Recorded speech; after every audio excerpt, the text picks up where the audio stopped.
It's time to talk sports, time for the show. When you hear this song on the radio, it's time to tune in, better act fast. Let me get that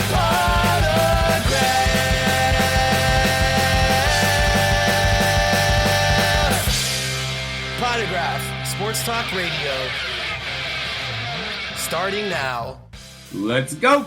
What's up, everybody, and welcome to a special episode of Let Me Get That Potograph, episode 140. But welcome, everybody. My name, as always, is the DH, and joining me, as always, my co-host, Scott Rappaport. What's up, man? Drew, oh, man. You're alive.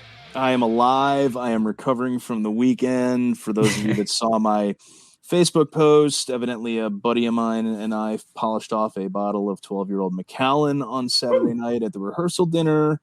Still a little hazy from that, but I survived. Yes. It's good. So That's you're the important good? part. You had a less eventful weekend, so I assume you're good. Oh, yes. Doing great, man. Just packing up for the Mint Collective this week, getting ready to head out there. We will be up there doing a lot of Let Me Get That Potograph stuff, which is why today's episode, guys, is going to be a little abbreviated and a little different, but we've got an excellent guest dropping by. You guys might have known him as Pat Geek. He's now Tracy Hackler's replacement over at Panini. The happening marketing director, Jeff Hoferer, joining the show later.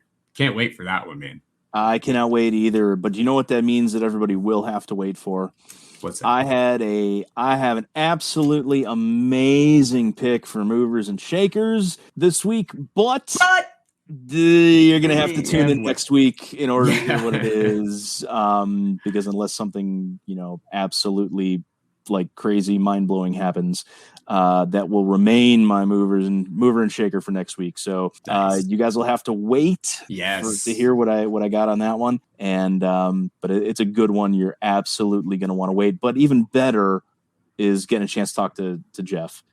Great guy. It's got the new job at Panini that I was really excited about. We talked about it on the show a couple weeks ago, and I am really excited to hear what he has to say. About what's going on, anything that might be coming up, any insights he might have, what his dreams are. I mean, who knows? I mean, if I honestly, if I were to go to work for a company like Panini, I would have like a bucket list of things that I want to do. And, if we know Jeff, I'm pretty sure he has that. So I'm curious to hear what he has to say about that. And we'll definitely have to ask that question. No, I am too. And, I reached out to him.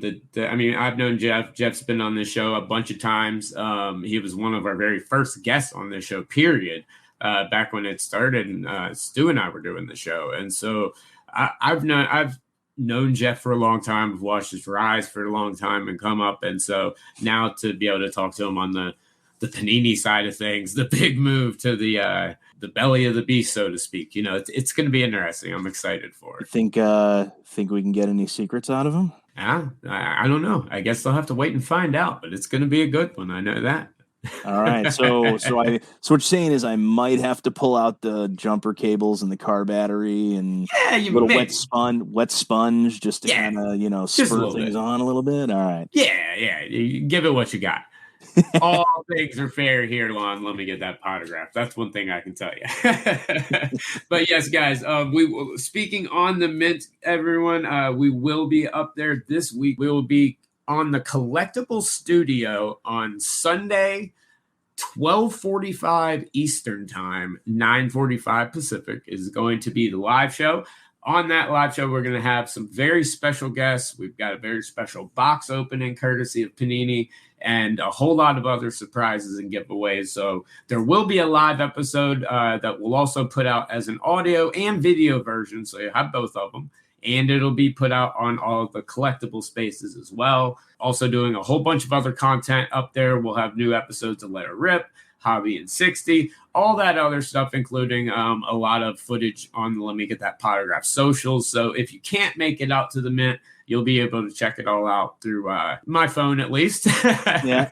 And if you are at the Mint, please come find me. Would love to see all of you guys. Love meeting all of you. So we will have a major presence at the Mint, and I'll be at the Gem Mint booth all weekend doing a lot of PSA submissions if I'm not over at the Vintage Breaks booth or at the collectible table speaking. So a lot of stuff coming up at the Mint that's going to be a lot of fun. And Drew, with this week, next week, there is a ton of new product dropping. Tons. So next week's show is going to be absolute fire. Prism basketball is dropping. We'll be talking about that. A bunch of other stuff is popping out. Everybody's excited about Prism. That will definitely be a topic of conversation for next week's show. Or I guess if anybody wants to approach you at the Mint Collective and ask you about it, and what your thoughts are, and maybe if you got your favorite card and you want Drew to whip it out and pee on it, that is totally cool as well. I'll do it. He would do it. That is true. No cost. Yeah. Oh, no cost? Oh man, I'd at least charge $5 for it. I don't think I'm quite there yet. No, that should be. That should be a booth in and of itself. That's right. But no, a lot of good stuff coming up over the next couple weeks. So make sure you guys are tuning in for that. We don't want to neglect the other topics that we have that are coming up over the next couple of weeks. Absolutely, and guys, we will cover that fully on next week's show. But right now, guys, we're going to take a quick break, and then we'll be right back with Jeff Hofer from Panini. And welcome back, everybody, to episode 140 of Let Me Get That Potograph. And on the line now, we have our very special guest for the day. It's been a couple years since he's been on Let Me Get That Potograph, as we were just discussing. But you guys have seen him pop in on Hobby Hotline from time to time, and everybody in the industry knows him. Now, of course, that is Mr. Jeff Hofer, the Hobby Marketing Director at Panini. What's up, man? Oh, man, you nailed that long title I've got these days. It's good to see you, Drew. Good to see you, Scott. Hey, good to see you too, Jeff. Yeah. So you're getting 140 episodes. Yeah, 140, dude. 140. That's strong. Yeah, we're keeping it going. Like I said, it's been a long time since you'd been on. And just before we get started, I do want to say one thing before we get into all the serious hobby talk and stuff. As we are episode 140, it's been a couple years since you'd been on the show, but you're somebody that was very supportive of the show from the very beginning, and was somebody that was very influential into getting the show going. Let Her Rip, our spinoff show, was absolutely thought of from stuff you had done through your Pat Geek stuff in the past. So just greatly appreciate all the support and everything through the years to where we are now. Oh, man, my pleasure. Well, that's very flattering because you're outdoing anything I was ever doing. So I appreciate that. And it's always a pleasure to hop on with you. And, man, if Pat Geek has influenced any great hobby content, then that makes me happy that the legacy continues. Absolutely. Speaking of, as I said at the beginning, you're somebody that you were doing your show, Pat Geek and everything, and you had tons of different stuff and working for a media company. But at the beginning of the year, just recently and everything, taking over for Tracy Hackler. And those are some, you want to talk about some big shoes to fill, bud. Tracy, if anything, was the face of Panini, at least the hobbyist. So how's that been, and how's the transition been going? Because I think they made a wonderful choice. Well, thank you. Yeah, so I started January 10th, technically, but I'm still officially known as Tracy's replacement around here. You still haven't transitioned to the new guy. Tracy's replacement, and then it's usually 3-4 months, and then you become the new guy. That sounds about right. Yeah, and then 3 or 4 months after that, people start to use your actual name.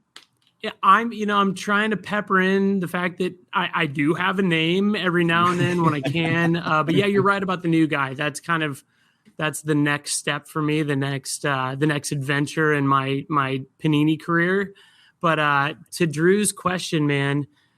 Yes, I have, the most respect for Tracy, and I would be the first to tell you that no one will completely replace Tracy Hackler, no matter who ends up in this position. So I'm just trying to do the best I can on my version of the hobby marketing director position, because I mean, Tracy been here almost 12 years. He has a career in the hobby, and this technically is my first venture as a professional in the hobby. So it's a massive learning curve. Now, content creation, I've been doing that for a long time. That comes naturally, but there's a lot of nuances on this side of the hobby that I'm having to learn. So it's going to be a learning curve. I hope people will, give me some grace along the way, because I'm trying to reconnect with a lot of Tracy's relationships along the way. A lot of people knew Tracy and had a long-term relationship with him here. So you are not being ignored. If I haven't responded to emails or phone calls, I see them and I get them, and I'm trying to kind of put things together while at the same time still cover all my other responsibilities here. So speaking of responsibilities, there's a lot of people out there. Look, the new Tracy, but the day-to-day stuff of what you actually do at Panini. For those that are new to the hobby, new to just kind of the behind the scenes kind of stuff. What exactly does that entail? Obviously Panini is a massive company. So your areas of responsibility would be what? First I should lead off with, I do not fill redemptions, because that's the question I receive most often. I do not design the cards. I am not responsible if you get a card that's off center in your pack. I do empathize about that, because I'm a lifelong collector, so I've certainly been there in those shoes. My day-to-day responsibilities are I drive Panini's blog, which is kind of our source of getting information out to you guys and updating people on releases, and just keeping everybody in touch with what we have going on. I do the social media. I'm fortunate enough to be able to do a lot of our kind of media speaking engagements, like podcasts like your own. I'm doing a little bit more of that than I was when I first started, because frankly, I don't think they wanted me out there speaking on behalf of Panini my first month or even two here, because they don't know what I know and I don't know what I don't know. So I'm still learning, obviously, and learning how we speak to things. So that a lot of that is primarily it. And from a big picture, like, I am the liaison between Panini and the hobby, and certainly collectors and people that are interested in the product. Even to go as far as like dealers and distributors, I deal less with them. That's more on the sales side, but I will eventually be a mouthpiece, similar to what Tracy Hackler was, where anytime there was a representative from Panini somewhere, a lot of times it was Tracy. So fortunately, we have other folks in the marketing department that kind of are filling in as well, that know the company a little bit better than I do in the meantime.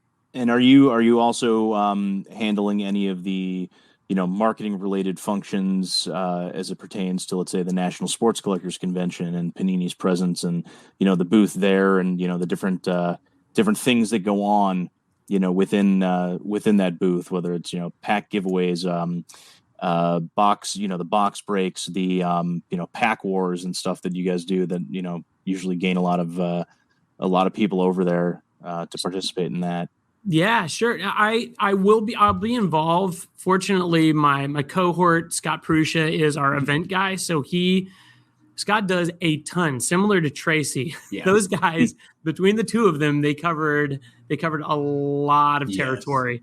Yes. Scott really heads up the event portion of our marketing department. So that's kind of Scott's lane. And then I will be assisting him wherever I can. But he is our primary marketing event guy. Okay. And so Scott is one guy that just for real quick is so underappreciated at Panini. Someone that's not, because like you said, there's always a face to the company that comes on a lot of the shows and stuff, and that's a position that you're going to fill. But Scott is somebody that's been there for quite a while, and is kind of the hidden guy until you're at the event. You see him all over the place at the event, but you don't see him till then. He is kind of the unsung hero in a lot of aspects of Panini. And Scott and I, shameless plug, do a podcast called Going Direct. It's Panini's podcast, and Scott is the co-host with me on there. Or I'm sorry, I'm the co-host with Scott. He has seniority on me for that. And so I recently did an episode where I interviewed Scott, talked to him about his career at Panini and kind of what all he does. And he didn't even really scratch the surface in the 40 some minutes we were talking. But to Drew's point, like he does a ton, and people don't even realize it's Scott Prusha behind it. So shout out to Scott. We share an office, so he's been really helpful, kind of getting me up to speed. And I can't count the number of rookie questions Scott gets from me on a daily basis. So he's kept me going on days where I've been frustrated, for sure. So are you finding any, major differences between, coming really from being a hobbyist, on the pack geek side of things, and, all of a sudden you wind up working for Panini, one of the, I would argue one of the, the two major card companies that are out there. Sure. So what are you finding are the differences between, working for the man, or being I don't know, one of the hobbyists, kind of like we are on the other side of things. Yeah, one of my favorite aspects of the job is getting to work with some of our show sponsorships, our event sponsorships. If somebody emails me and says, "Hey, I've got an event for kids at our church this coming Sunday, can you help out?"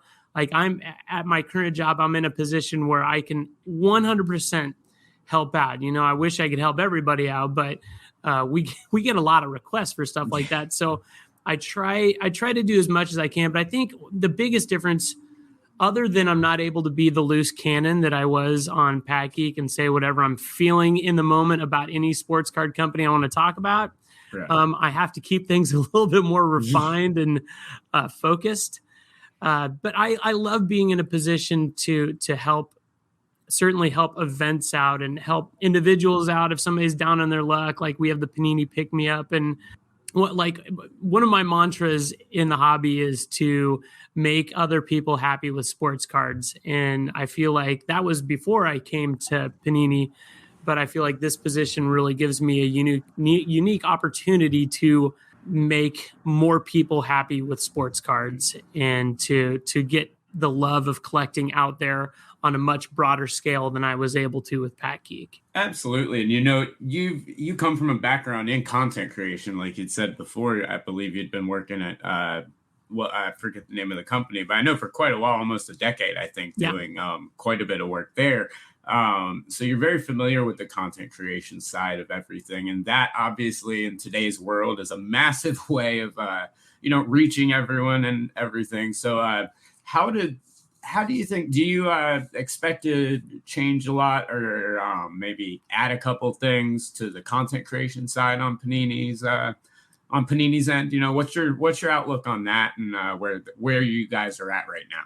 Yeah, that's a great question. I come from a video production background. I've been working in video production almost 2 decades before I came here. So that's really my bread and butter. And I feel like that's the biggest area that I can bring value to Panini. We have such a great brand here, and exclusive deals with some of the biggest athletes on the planet.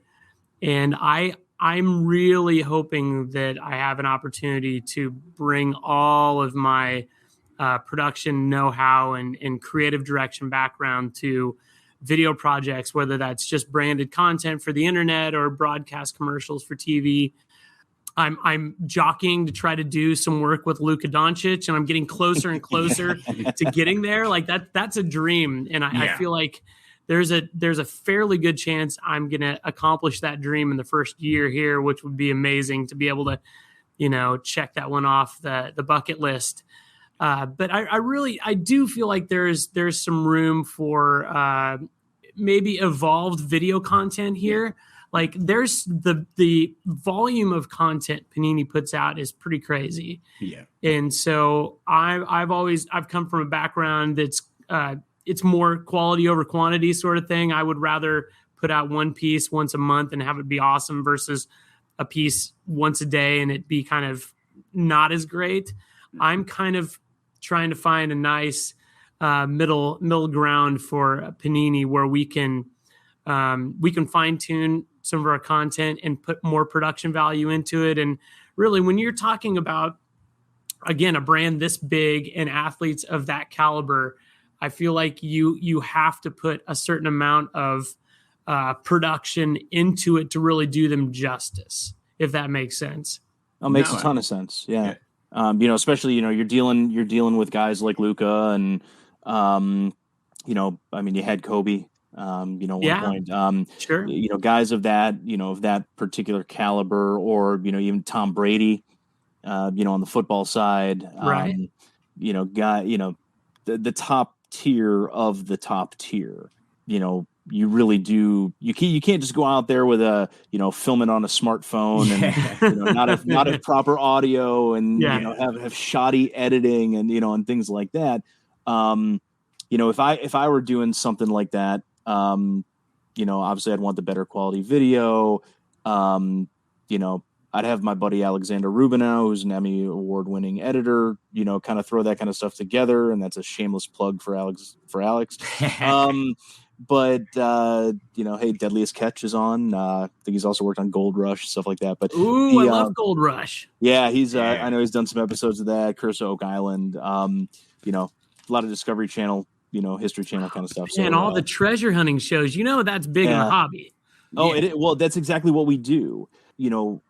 Those of us that sit here and rip packs, which Drew and I both do quite a bit of. I either equate that to the treasure hunting aspect thing, or I equate it to the lottery scratch off tickets.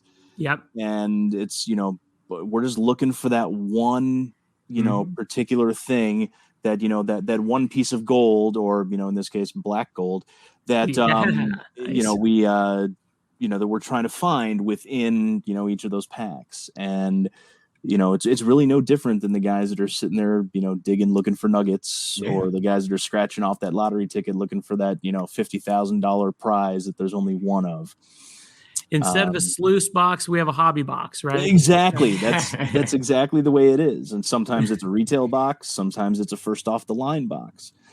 And occasionally, we wind up hitting something big out of it, and we use that to feed our addiction and get more of what it is, because it really is. It's an addiction.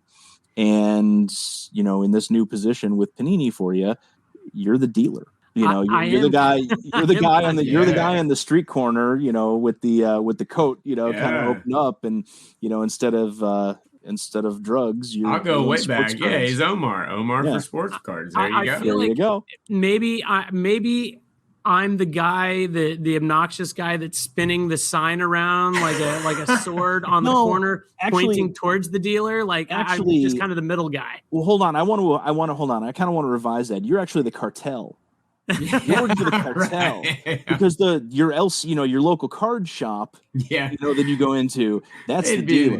There you go. That's your local dealer. Cartel level. Yeah, so you're at the cartel level right now, which is which is kind of interesting. So now we're Walter White level stuff. Okay. Yeah, so we went from Gold Rush to Breaking Bad, maybe Narcos. I like it. Let's keep going. Yeah, who knows? It's a wonderful hobby. But back to the production. So absolutely, you want that high level of production, especially with those athletes, and hopefully they're willing to have some fun with it and don't just see it as a, hey, I got to check this box and do this, and let's get on to the next thing that I have to do throughout my day. Have you actually noticed, since more athletes have gotten into the hobby and more celebrities and everything, and now you're working at Panini, have you noticed, or have you gotten a chance to be around many athletes? Have you noticed that they're interest and involvement has grown as well, or do you see it kind of the same as before? Honestly, well, I don't have anything to compare it to because I didn't have a chance to talk to many professional athletes prior to this. But I will say this. It is definitely becoming more mainstream with athletes to have their cards. And I don't know if we chalk that up to, more influencers showing sports card collections. So it's becoming less taboo. Like people they aren't embarrassed to have their sports cards on their social media or what it is. But those are two areas that from a marketing standpoint, I'm really interested in athletes collecting their own cards, because I feel like if you believe in yourself and if you're at that level of sports, you certainly should believe in yourself. Why wouldn't you kind of buy stock in your own career?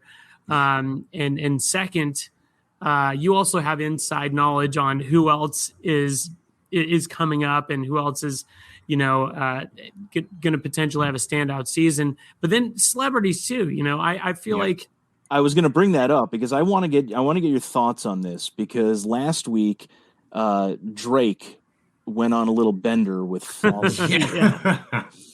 So I'm curious to get your thoughts on that, because I think there was a John Morant 101 that got pulled, by him. I think there was Blez Brothers that popped up for him. Yeah. But what are your thoughts on Drake just drop? Literally, and he didn't start off. It's not like he went with let's do a case of Prism. He didn't ease into it. Yeah, it's let's do 7 or 8 cases of Flawless. Yeah. It was. So I'll tell you how I became aware of this. I was Saturday hanging out with my family, doing something completely not work related, and I get a text, and it is a screenshot of Drake's Instagram with a stack of, I think, 15 briefcases of Flawless. Something like that. And him saying something about, looking for the LeBron triple logo man. And I'm just thinking like, oh my gosh, that's our product. And oh my gosh, that's Drake. And oh my gosh, he has like 30 million followers. So obviously from a marketing standpoint, I'm thinking, well, we should probably make note of this on our account. So we covered that. And then, we engaged Drake a little bit through DMs. Awesome. And that was also a little surreal. And he was asking, he essentially was like, I want to find this card. Can you guys help me? And we're thinking like, we don't even have any more of the product. Yeah. And, it's no telling where it's at now. So like there's only so much we can do. We wish you luck. We hope, as much as you're going in on this, that, you have some luck, but there's only so much we can do, obviously from our standpoint. But there was he looked around to a bunch of distributors, and I don't think there was any Flawless available. I think maybe the Blez Brothers were the only ones with a big stash. And I want to say they're doing a huge break at Mint Thursday night. They are. Which makes sense. It's their backyard. Exactly. They're in Vegas, and it makes sense. Yeah. But for your question, like, it was surreal, unreal. I love it though, because obviously Drake has got a lot of pop culture influence. That's where we want to be. Mm-hmm. Like, the more people that have eyeballs that are being upfront about being sports card collectors, the easier it is for us to get our name out there. And we want to be mainstream, it's not, and I don't know that. Well, that was nuts. Let me ask you this, because you mentioned something, just now that brings up a question that, comes up in comments a lot. And it's not just as it pertains to Panini, it also pertains to Topps and all the others. So, and I personally, I happen to know the answer, but I want to make sure that I get this question out there, because it's kind of a comfort level thing for a lot of people. So you see all of these breakers that are pulling, like Blez just pulled the Morant 101 out of Flawless, and I see, Leighton pulling a lot of fire, and, Monster breaks and Badger breaks and all those guys that are just pulling crazy stuff left and right.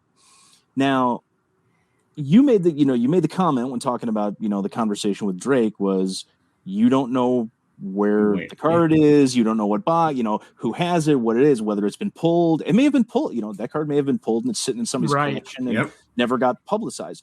So there's a lot of speculation that, especially with hand-packed products like this, that you guys know where the good stuff is going to in each of the boxes.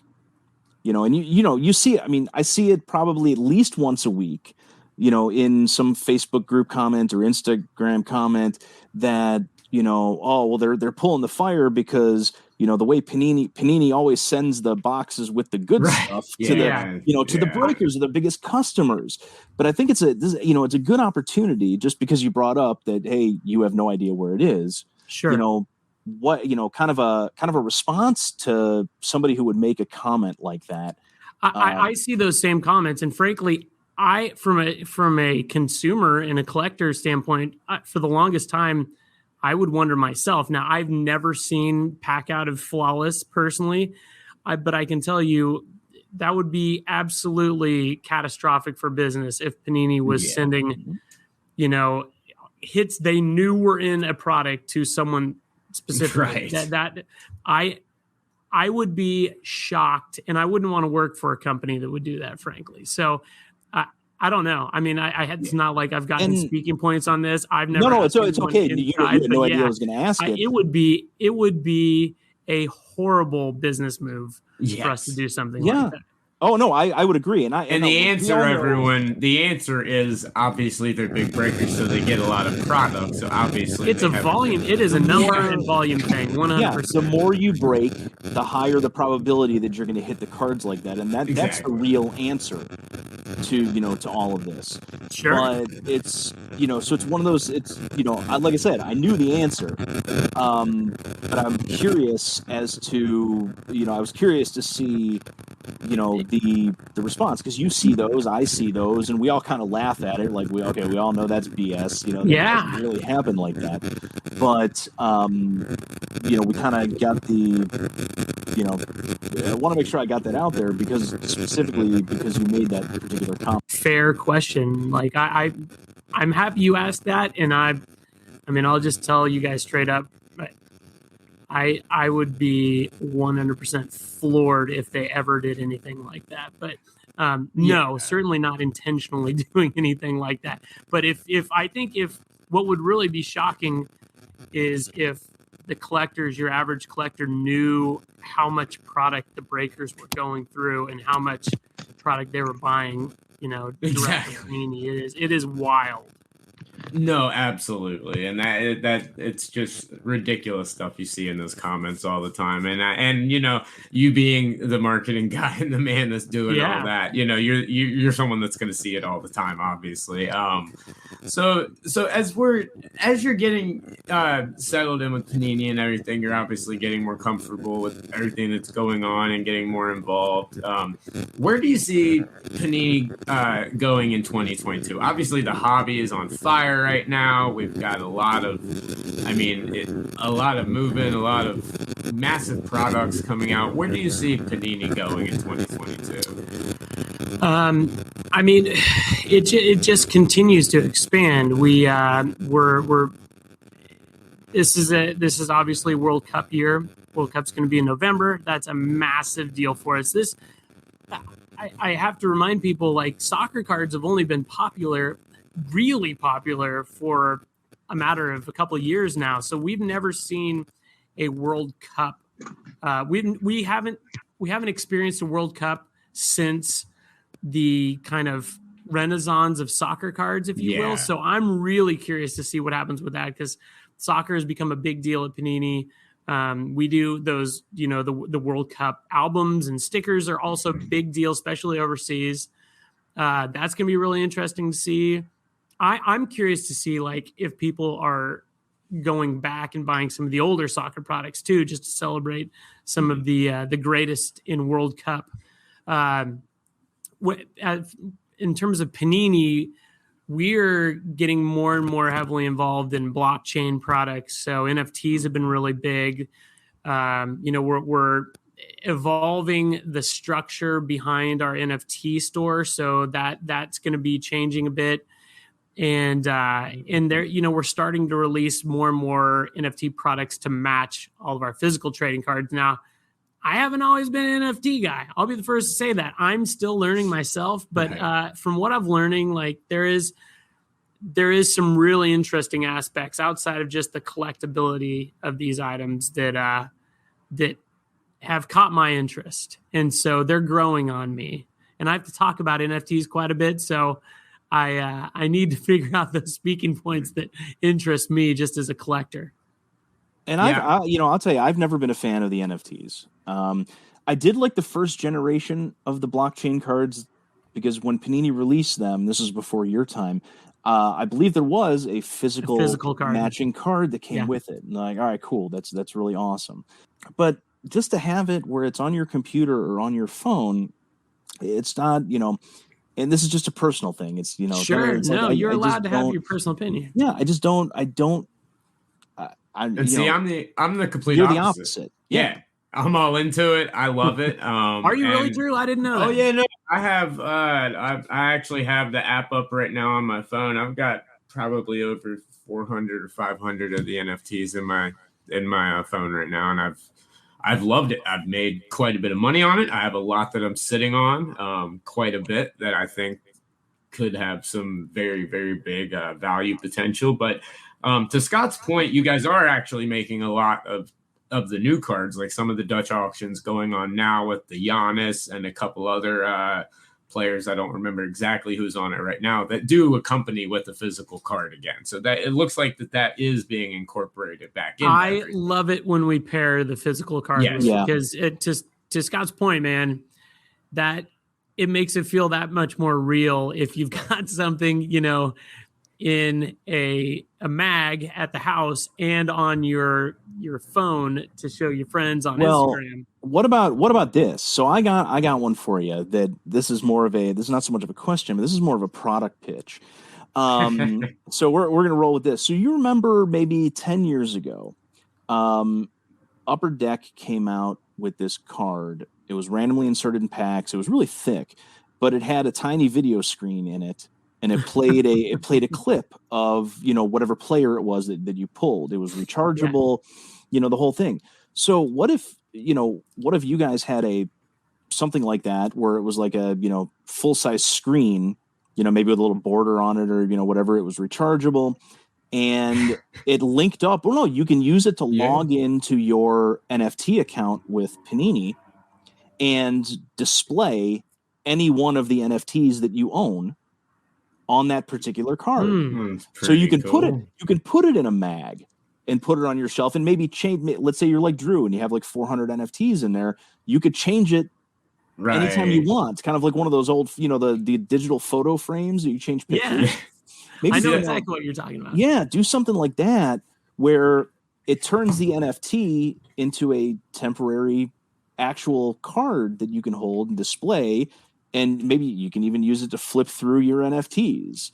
I like that idea. Have something, something like that kind of that really brings the NFT to life. Well, I think that's the coolest thing about where we are in the sports card area, at least in the hobby aspect of NFTs, is that we are still it's evolving so much. Like you said, you guys are evolving your store, and I'm sure a lot of other things going on over at Panini. So we're still in that super infant stage where I think it's still kind of navigating the seas, just like a lot of us are still navigating exactly what they are and how the technology is used.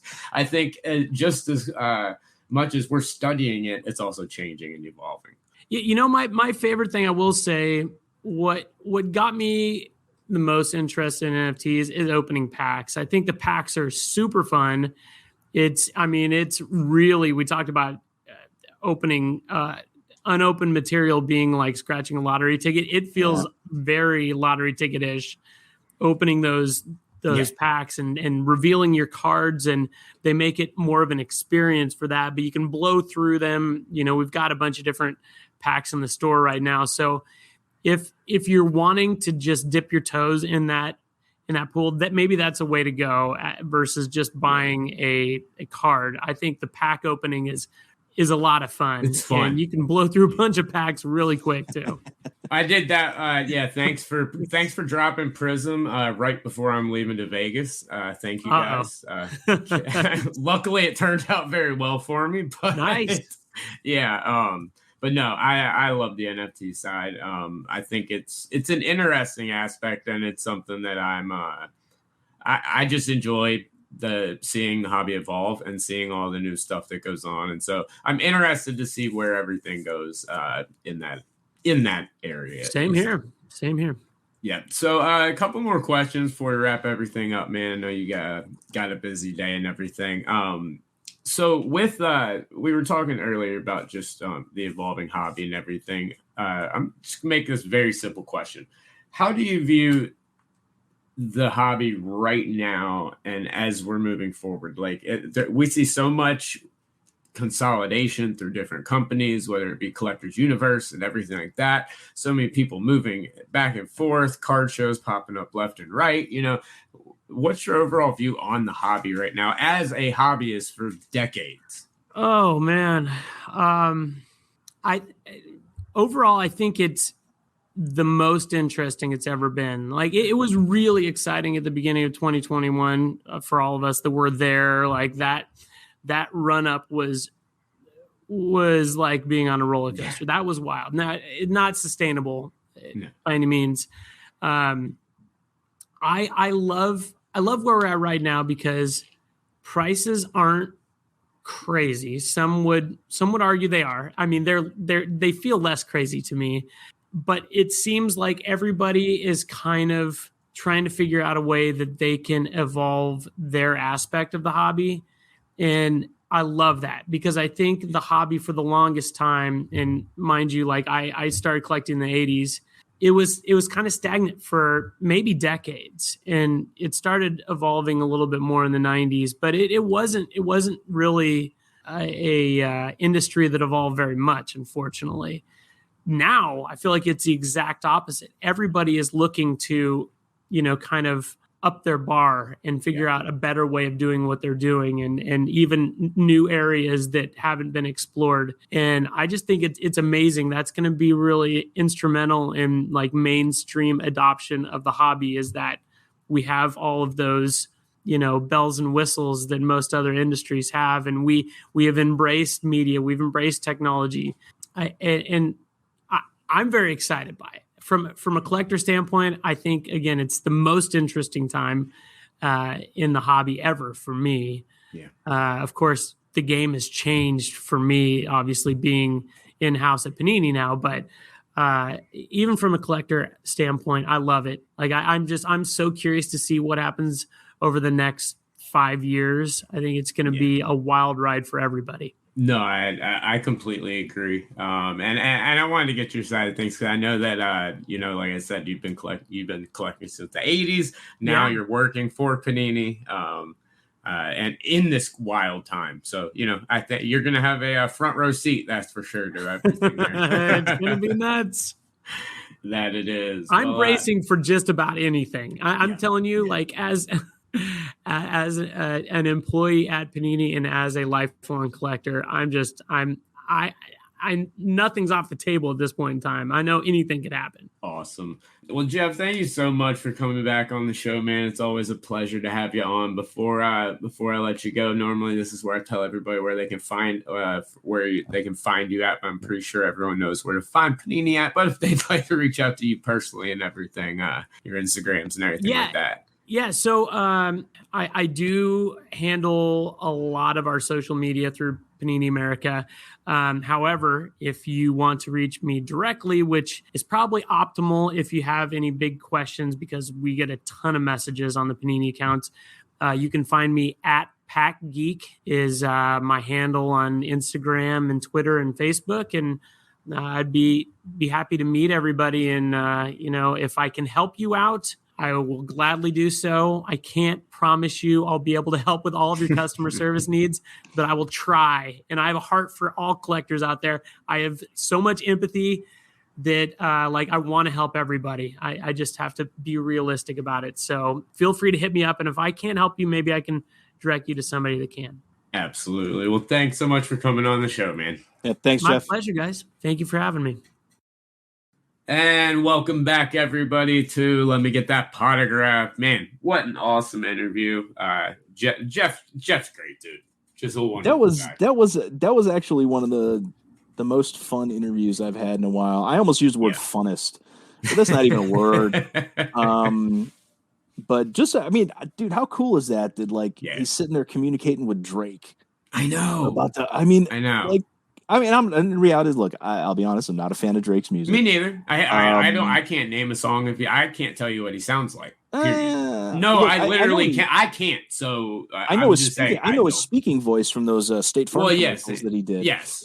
But I have no idea. What he sings, what he does, or anything. But it's Drake. Yeah. He's drawn what he did, ripping that crazy amount of flaws is what it's really doing is drawing a lot of attention to the hobby.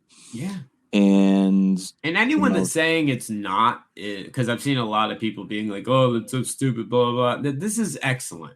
Having someone come in that's not doing it as some massive publicity stunt, that's not doing it as some major crazy thing, but is literally just randomly posting on the internet that they're diving into these awesome breaks. And then when that break was over, he hopped into another live feed to get into some random flawless break because he found more. Like, that's the stuff that you do want in this hobby. Like, you absolutely. want the hobby to be bigger, that's how you do it. It's not like he's a secret basketball fan or anything like that. Right. I mean, he had courtside seats when the Raptors were in the finals, and obviously he's got courtside seats, I think, all the time. But he, you see him at games all the time. You see him, talking about it and, posting about it and things like that. This is the first foray that, at least publicly, he's gotten into, the hobby realm of things.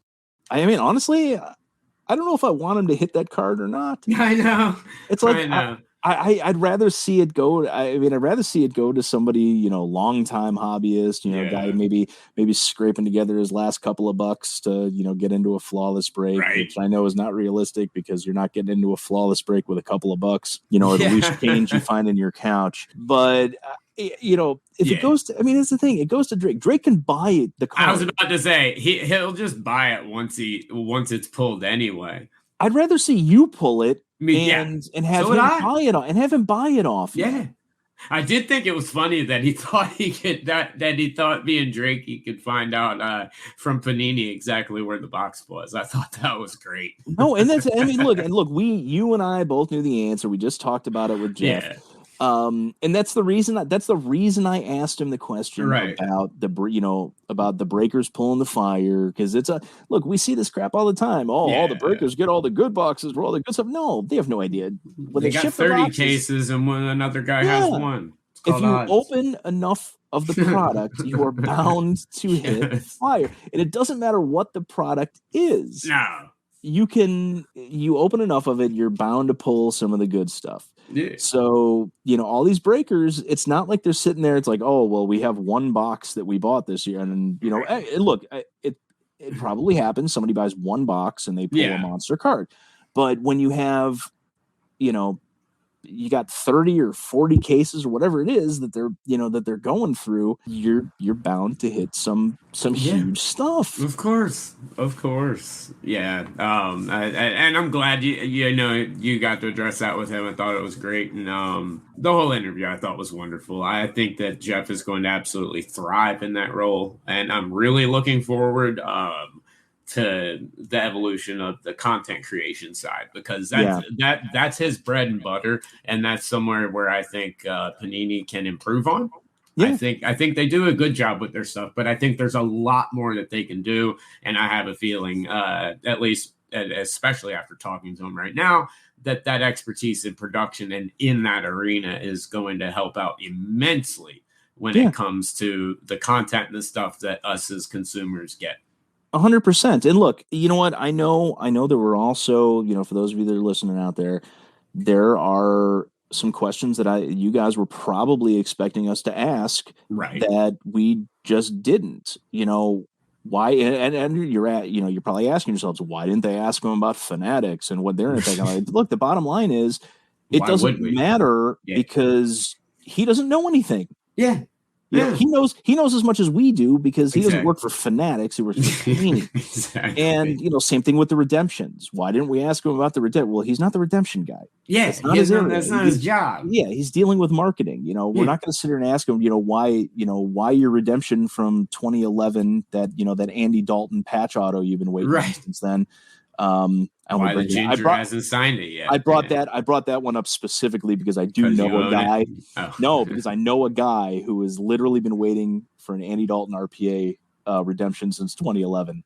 It's a joke at this point. But look, we're not going to ask him about it because there's no reason to, because he doesn't have we know because of what he does, it's not his responsibility. He doesn't have the answer. So why ask him the question? But that's the reason why we didn't touch on it. And we had a great conversation with him. We had a great talk. We got a lot of good information. We got a lot of, hey, this is, kind of coming up and, look for this, but that's, anybody else who out there is, going to wind up talking. So why ask? Stay away. Stay away. Yeah. If you think you're going to invite somebody on the show and you're going to get them in some crazy thing where they're going to go spewing off about other companies, dishing all this dirt, I mean, what in the world? Just stop. I don't get it. And that's not. That topic never even crossed my mind to ask. It didn't mine either. And the reason it didn't is because we know that we'd wind up getting the same answer that everybody else gets when he asks, well, we don't know anything. Because we're all finding out at the same time. I mean, let's be honest, a lot of companies, Emily at Topps, I know for a fact, she found out about the Fanatics deal when I did. Yeah. Because I talked to her about it. and so, there's people involved in the stuff don't know until we do these days because it's being leaked, because it's put out there. So no, we're not going to ask that type of stuff. I'm not going to get into that. There's absolutely no sense in having a fun interview stopped to talk about something that we can't talk about. No, that is true. And look, just because it was a fun interview doesn't mean we, didn't touch on the serious stuff. And we really did, direction of the company, what's going on, what's upcoming things. I think Panini has one of the most interesting stories to tell of 2022, honestly. Jeff touched on it a little bit. I wanted to touch on it a little more, but just ran out of time. But World Cup, everything like that coming up, I think is going to be insane. You had the Mosaic release that just came out. That's the Euro edition that's got everybody in their country kits and everything finally. So Panini's, I think, is a company that's in for one of the wildest rides of the year this year. And it was awesome to hear and talk to Jeff and see some of the direction that he's going to take and everything. So, and I'm excited to see what he does. And look, don't get me wrong, Tracy did a phenomenal job. Yes. When he was there in that position, and it's nothing against Tracy at all. When we say that we're really excited to see what Jeff is gonna do over there. Oh, absolutely. No, it's not a slight at Tracy at all. It's Tracy. If Tracy was in this position, I'd be asking him the same stuff. You know, he's over there killing it at the Kentucky road show. So, he's absolutely killing it. But you're right. You're gonna ask who's in that position, but it's no slight at Tracy at all. I'd be just as excited if Tracy was still there hanging out as I am right now. I just think that I'm excited to see what Jeff can do as someone who's known Jeff for a long time and has really enjoyed his content and him as a friend and a person. I think it's going to be an exciting time for Panini, and I think they made an incredible choice, like I've said multiple times, with Tracy's replacement, as he said before he is still known as.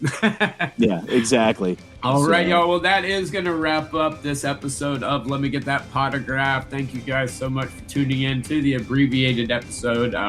Like I said, we will be at the Mint this week. We'll be back next week with all the stuff, movers and shakers, all the stuff that's going on in the hobby. There's going to be a lot going down this weekend with the Mint and a couple other big shows going on. So we'll catch you up on all of that next week. Movers and shakers will be back. Scott's got a good one. I've got a great one actually as well. So definitely get ready for that and get your wallets out and get them ready. That segment will be back next week along with all of the latest hobby news. But Scott, man, great episode, dude. Yeah, fun as always, Drew. I cannot wait to see what what happens next week.